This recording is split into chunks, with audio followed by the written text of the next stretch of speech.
getting feedback from stakeholders that you present your game to, but that may not necessarily play the game, is interesting, and it's different to getting feedback from players. So generally, the goal of a player is going to be to help you out and also to let you know if they're having trouble with the gameplay, or the experience of playing the game. Whereas when you're talking to a stakeholder, their feedback may likely be more about sort of like if there are gaps in the presentation of the science, or if it's not clear enough that you've included certain elements that they would like, and also possibly potentially monetary issues, because budgets are often set at the start and it's great, but then over 6 months, who knows, like maybe things evolve or change, or there's more budget, or things on your end may have gotten a little bit more expensive, or there are choices that you need to make in terms of shipping and timelines and all these kind of things. So and by stakeholder, what I mean is it could be, it's anything from the people who are paying for it. So in an academic environment, that could be your supervisor, or it could be the team that you're a part of, out of that budget, or master supervisor or PhD supervisor or whatnot. And in a private sense, it could be like your boss, or it could be if you're working in, just, it could be anyone who's a boss and who has control of the money, but also people that you're collaborating with. So this sort of rarely is artists, because that's, that kind of feedback, that's not what artists necessarily do all the time. But people you're collaborating with, like especially if you're doing interviews with scientists and teams and marketing people and stuff like that. So often it can. So there's three main things to do with that kind of feedback. Okay, so the first is often just accept the reality in a lot of situations. The second is also sort of like try and figure out what the core problem is. Sometimes you'll be told directly, but other times someone might be like, oh, well, even without playing the game, might be like, I don't like the sound of that mechanic, because like, how does that relate to the particular science? But there's no time to play the game with them to show them and stuff like that. And can obviously, yes, be like 100% valid, but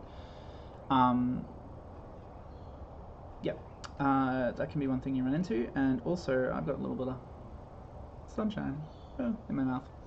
So and the third thing is probably this iterative design idea, where it's good to design things in ways that you can easily present a version with suggestions, like based on the suggestions, but not necessarily be unable to dial it back later.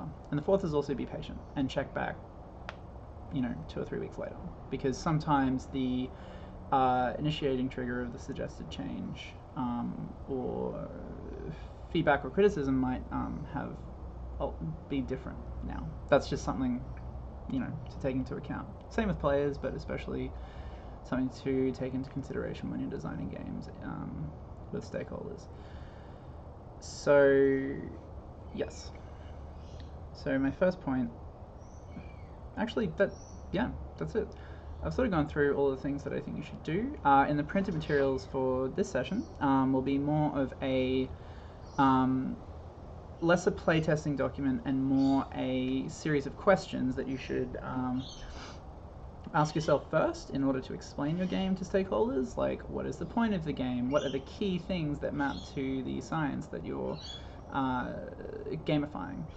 And also, some of those considerations for you as a designer.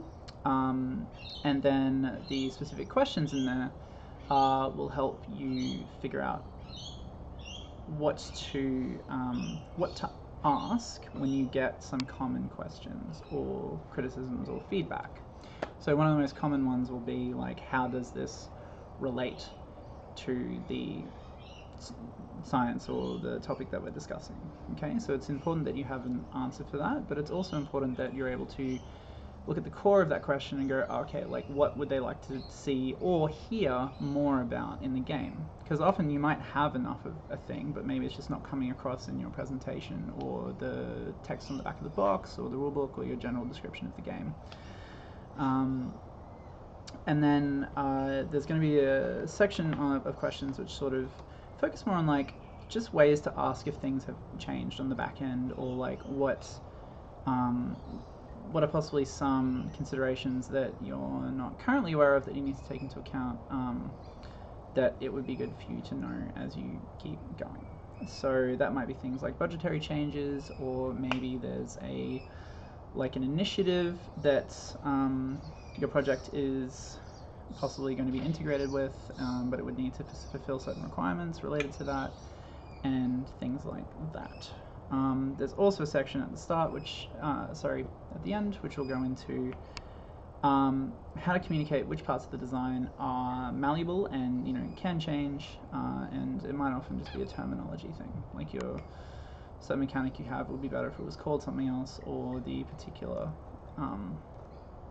card names or mechanic names were something else as well. So again, ask any questions in the comments of this design note section, and yeah, best of luck.